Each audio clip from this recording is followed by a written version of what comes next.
So hello guys, here we are again and continue tayo sa video natin ng biyahe namin from Davao to Hong Kong. And now we arrive at Hong Kong and we travel from airport to Tsim Sha Tsui.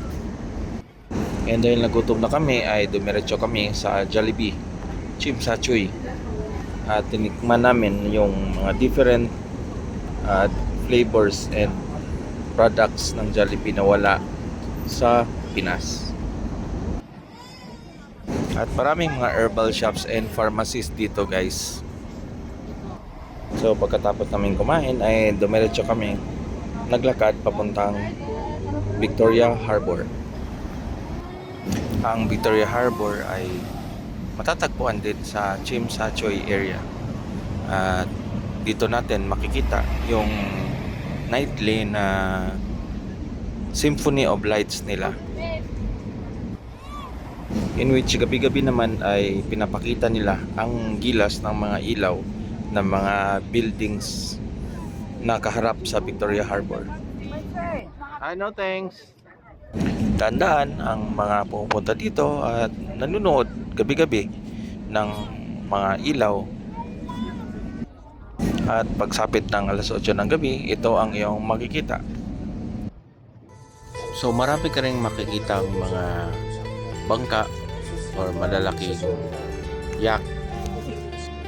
At dito rin dumadaan yung mga cruise ships na nagbibiyahe from Hong Kong to Taiwan and to Japan.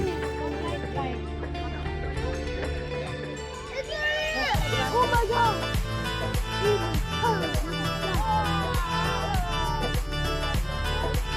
So magandang mamasyal dito kasama ang mga pamilya at mga bata. At dahil buwan ng Marso kami pumunta ay malamig pa yung weather dito. Will be around 15 to 20 degrees Celsius.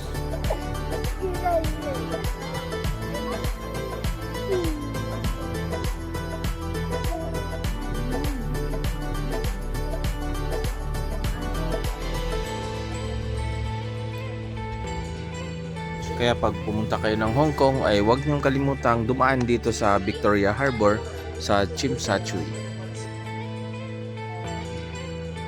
At huwag kalimutang mag-subscribe sa Facebook page na Daramoses TV. At dahil gabi na ay pauwi na kami sa aming hotel. At pagkagising sa umaga ay ito naman ang ginawa namin.